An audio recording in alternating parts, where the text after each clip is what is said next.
أعوذ بالله من الشيطان الرجيم بسم الله الرحمن الرحيم رب اشرح لي صدري ويسر لي أمري واحلل عقدة من لساني يفقهوا قولي الحمد لله رب العالمين والصلاة والسلام على سيد الأنبياء والمرسلين سيدنا ونبينا وشفيع ذنوبنا مولانا ومولى الثقلين جد الحسن والحسين أبي القاسم محمد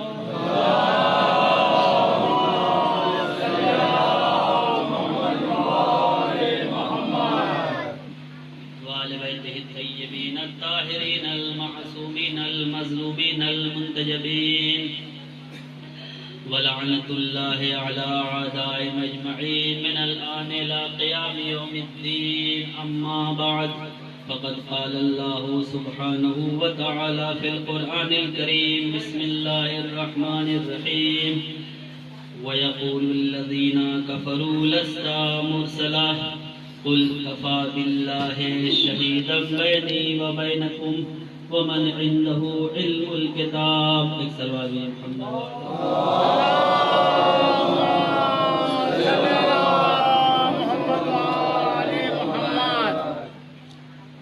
خداوند عالم قرآن کریم کی سورہ رعد کی آخری آیت میں ارشاد فرما رہا ہے کہ وَيَقُولُ الَّذِينَ كَفَرُوا لَسْتَ مُرْسَلًا وہ لوگ جو کافر ہیں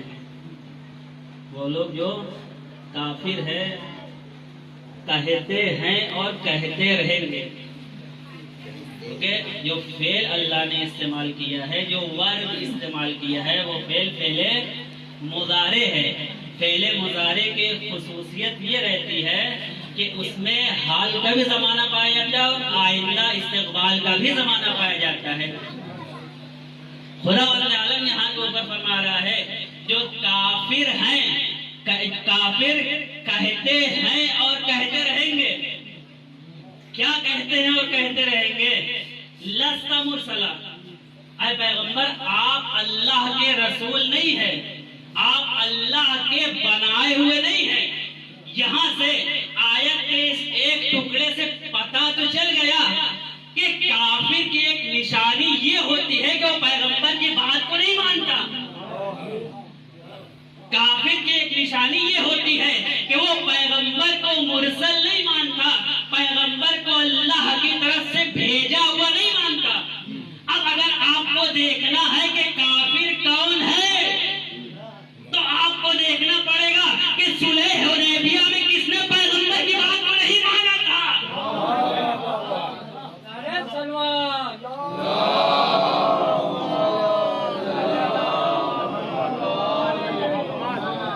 وہاں کے اوپر معلوم ہوگا کہ کافر کون ہے آیت میں اللہ نے ایک نمونہ پیش کر دیا اس نمونے کے اوپر جو بھی آتا چلا جائے وہ کافر ہے اللہ کی نظر میں چاہے وہ ظاہری کلمہ پڑھنے والا ہی کیوں نہ ہو ایک سلوات بھیجی محمد والے محمد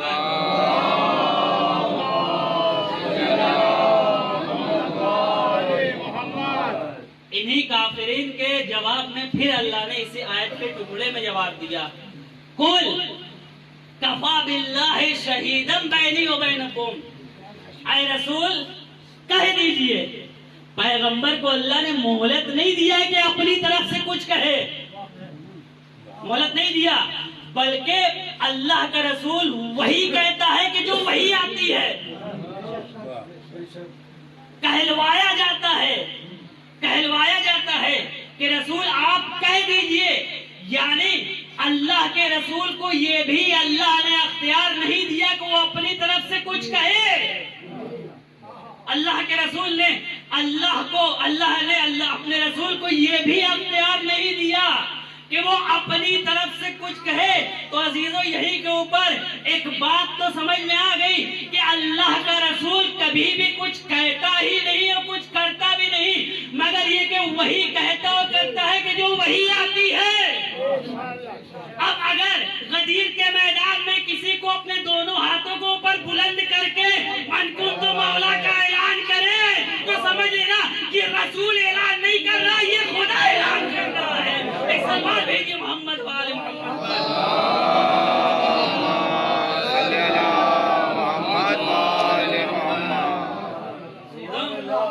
قل، آیت میں اللہ نے کہا اے رسول کہہ دیجئے، کفا باللہ شہیدن بینی و بینکم، کہ آپ کی رسالت اور نبوت کی گواہی دینے کے لیے اللہ کافی ہے، اللہ کافی ہے۔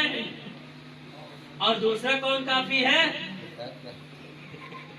ومن عنده علم الکتاب، جس کے پاس کل کتاب کا علم ہے۔ اب یہاں کے اوپر تھوڑی سی دقیق بحث ہے۔ بحث کیا ہے؟ قرآن نے کیا کہا؟ ومن عنده علم الکتاب، جس کے پاس پوری کتاب کا علم ہے۔ اب یہاں کے اوپر چونکہ عربی زبان میں جتنی باریکیاں ہیں کسی زبان میں اتنی باریکیاں نہیں ہیں، یہاں کے اوپر اگر آپ گرامر کی کتابوں میں جا کر دیکھیں گے تو الف لام ال کی 25 قسمیں علماء نحو نے لکھا ہے، ال کی 25 قسمیں ہیں، علماء نحو نے لکھا ہے۔ کہیں کے اوپر یہاں کے اوپر اگر الف لام کو مراد لیا جائے عموم جنسی کے معنی میں، یعنی یہ الف لام جنسی اگر کہا جائے تو الف لام جنسی کی خصوصیت یہ ہوتی ہے کہ جتنے بھی چیز ہے سب کو شامل کر لے، سب کو شامل کر لے۔ اب اگر ہم کہیں کہ الکتاب کے اوپر الف لام جنسی ہے تو ماننا پڑے گا کہ صاحب کتاب علم الکتاب وہ شخصیت ہے کہ جس کے پاس اللہ کی تمام کتاب کا علم ہو، تمام کتاب کا علم ہو۔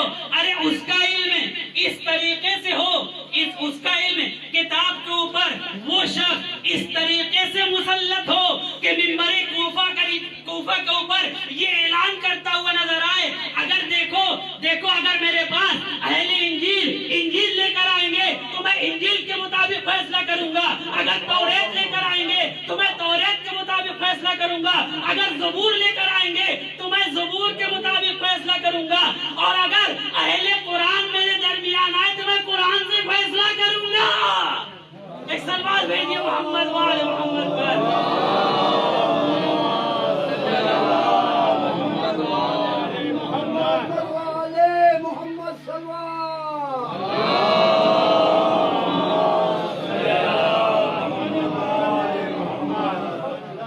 اب یہ ہے کون؟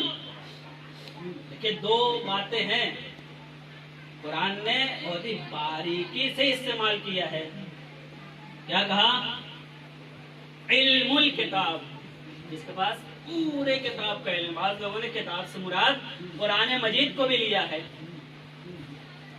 قرآن مجید کو بھی لیا ہے۔ مفسرین نے بہت سارے معنی کیے ہیں۔ قرآن نے ایک اور جگہ استعمال کیا علم من الکتاب، اس کے لیے استعمال کیا جناب سلیمان کے وزیر اور خلیفہ، جناب سلیمان کے وزیر اور خلیفہ جن کو عاصم ابن برقیہ تاریخ نے لکھا ہے۔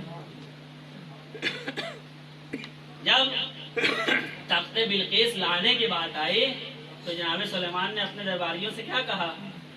کون ہے کہ جو تخت بلقیس کو لے آئے؟ اب یہ قرآن کی آیتوں کا ترجمہ آپ کے سامنے پیش کر رہے ہیں۔ کون ہے کہ جو تخت بلقیس کو وہاں سے یہاں کے اوپر لے آئے؟ قرآن نے پھر حکایت کیا کہ جنوں میں سے ایک جن نے کہا کہ میں اس سے پہلے کہ آپ کا دربار خالی ہو، برخاست ہو، میں تخت بلقیس کو لا سکتا ہوں۔ جناب سلیمان اس کے طرف متوجہ نہیں ہوئے۔ پھر اس کے بعد قرآن پھر کہہ رہا ہے قال الذی عنده علم من الکتاب، اب اس ذات نے کہا جس کے پاس کتاب کا تھوڑا سا علم تھا۔ ابھی حدیث معصوم سے پیش کریں گے۔ جس کے پاس قرآن کا تھوڑا سا علم تھا اس نے کیا کہا کہ میں تخت بلقیس کو لے آؤں گا اس سے پہلے کہ آپ کی آنکھ بند ہو کر کھلے۔ چشم زدن میں تخت بلقیس کو لے آؤں گا۔ عزیزو ابھی یہ بات کہنا ہی تھا کہ دیکھا تخت بلقیس جناب سلیمان کے دربار میں حاضر ہو گیا۔ یہ کون سی شخصیت ہے؟ یہ کون سی شخصیت ہے کہ جو چشم زدن میں تخت بلقیس کو لے کر آ رہا ہے، یہ وہ شخصیت ہے کہ جس کے پاس کتاب کا تھوڑا سا علم تھا، جس کے پاس کتاب کا تھوڑا سا علم تھا۔ اب یہیں کے اوپر رک کر ایک بات کرنا چاہ رہا ہوں، جس کے پاس کتاب کا تھوڑا سا علم تھا۔ اب جب ہم نے حدیث معصومین علیہ السلام کو دیکھنا شروع کیا،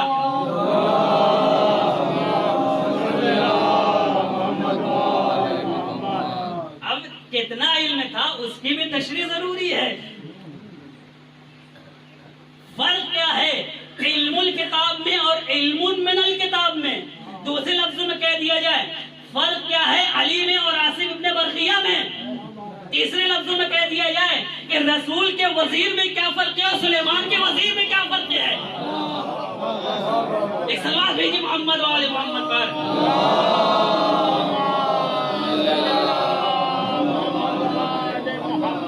ایک شخص قرآن ناطق امام جعفر صادق علیہ السلام کے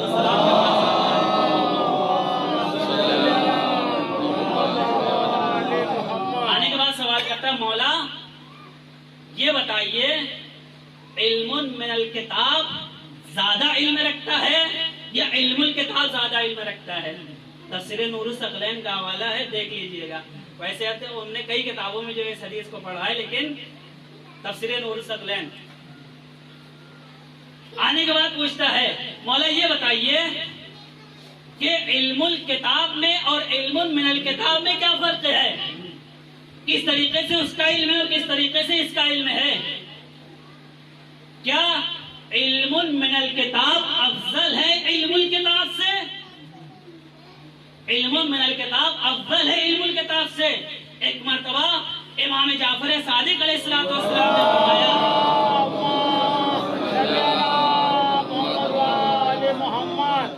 سن علم الکتاب اور علم من الکتاب میں فرق کیا ہے؟ سن، میں بتا رہا ہوں، میں بیان کیے دے رہا ہوں کہ علم الکتاب اور علم من الکتاب میں کیا فرق ہے۔ دیکھو علم الکتاب، علم من الکتاب اس شخصیت کو کہا جاتا ہے۔ ان دونوں کے علم میں کیا فرق ہے؟ دیکھو علم من الکتاب کا علم اتنا ہی ہے، علم من الکتاب کا علم اتنا ہی ہے کہ جتنا سمندر سے ایک مچھر ہو کر اگر باہر نکلے تو اس کے پر میں کتنا پانی لگا رہتا ہے، اس کے پر میں کتنا پانی لگا رہتا ہے۔ دیکھو اس مچھر کی مثال علم من الکتاب کی ہے اور علی کی مثال وہ پورے سمندر کی ہے۔ ایک سلوات بھیجیے محمد و آل محمد پر۔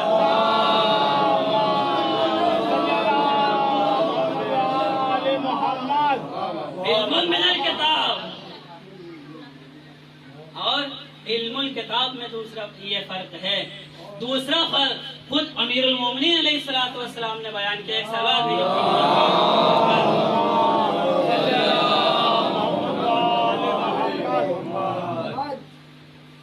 راوی پھر آئے کیونکہ واقعہ بہت تفصیلی ہے، وہ نہیں ذکر کرنا ہے، صرف فرق بیان کرنا ہے۔ کیا فرما رہے ہیں امیر المومنین علیہ السلام؟ فرماتے ہیں کہ عاصم ابن برقیہ کو اللہ نے اللہ کے علوم کے 73 علم ہیں، 73 علوم ہیں اللہ کے۔ دیکھو جناب سلیمان کے وزیر جناب عاصم ابن برقیہ کو اللہ نے اپنے علم میں سے صرف ایک علم عطا کیا تھا، ایک علم عطا کیا تھا، جس کی وجہ سے جناب سلیمان نے تخت بلقیس کو، جناب سلیمان کے جناب عاصم ابن برقیہ نے تخت بلقیس کو جناب سلیمان کے دربار میں پلک جھپکنے سے پہلے حاضر کر دیا۔ اور ہمارے پاس علوم الہی میں سے 72 علم ہیں۔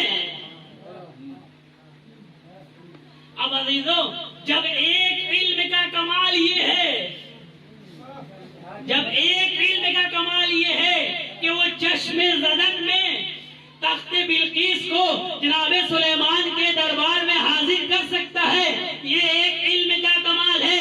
ارے جس کے پاس 72 علم ہے، اگر وہ ایک ہی